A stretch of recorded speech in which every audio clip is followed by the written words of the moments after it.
Hello guys and welcome to a new video. In today's video we're going to take a look at 3 Mario Kart myths. This will become a series, so if you have any myths or anything you want me to test out, please let me know in the comments down below and maybe I'll pick one of your myths in a future video. Now without further ado, let's start with the first myth. You cannot get hit by your own red shell.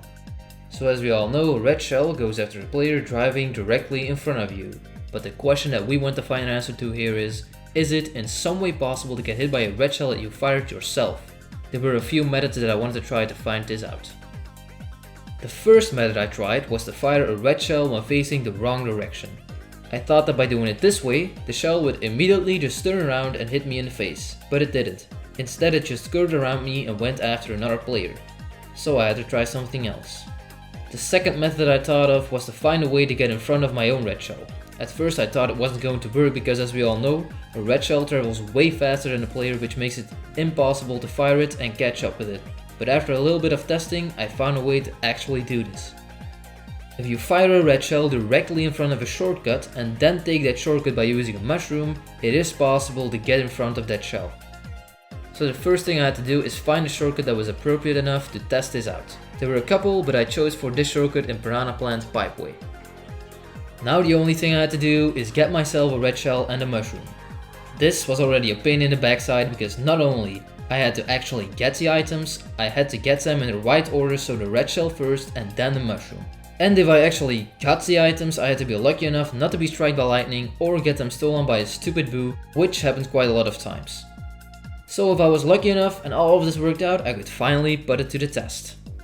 So as mentioned earlier, I had to fire the red shell and then take the shortcut to get in front of that shell. As you can see, I failed a couple of times. I came very close to the shell sometimes, but I just couldn't do it. But I kept on trying and eventually I got it. Let's take a look.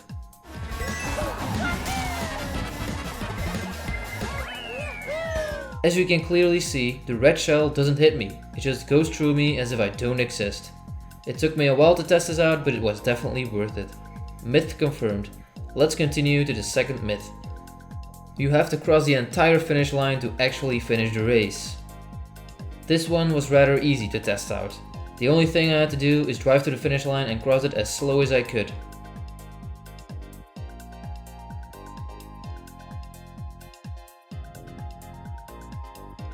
Let's now take a look from another angle. As you can see, you do not have to cross the entire finish line to finish the race. You only have to cross around 1/3. So this means that this myth is busted. Let's take a look at the final myth of this video. NPCs can withstand green shells. So to test this out, I had to play every race and hit every NPC there is. After a little bit of playing, I started noticing that the NPCs reacted differently to the shells. In total, there were 3 possible ways how they could react. 3 categories.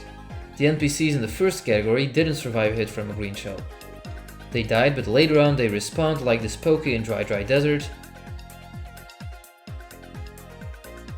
this Goomba on Mario Circuit, or these dry bones in Bone Dry Dunes. This category cannot withstand a shell. In the second category, the NPCs can take a hit from a green shell, but they jump up in the air, like this Tiki Goon in DK Jungle, this Mecha Koopa on Ribbon Road, or this Moo in Moo Meadows. You can hit them as many times as you want, but they won't die, so they can withstand the shell. The NPCs in the last category just break or reflect the shell, like this musical guy, which I don't know the name, in Music Park, this Chain Chomp in Cheeseland, or this Thwomp in Thwomp Ruins. They're invincible to shells. So to summarize, the NPCs in category 1 can't withstand green shells, but the NPCs in category 2 and 3 can, which means that this myth is neither correct nor false, which makes this myth plausible. I hope you enjoyed, and if you did, make sure to like and subscribe for more videos like this. Again, if you have any Mythbusters or anything you want me to test out, please let me know in the comment section down below. Thanks for watching, and until next time.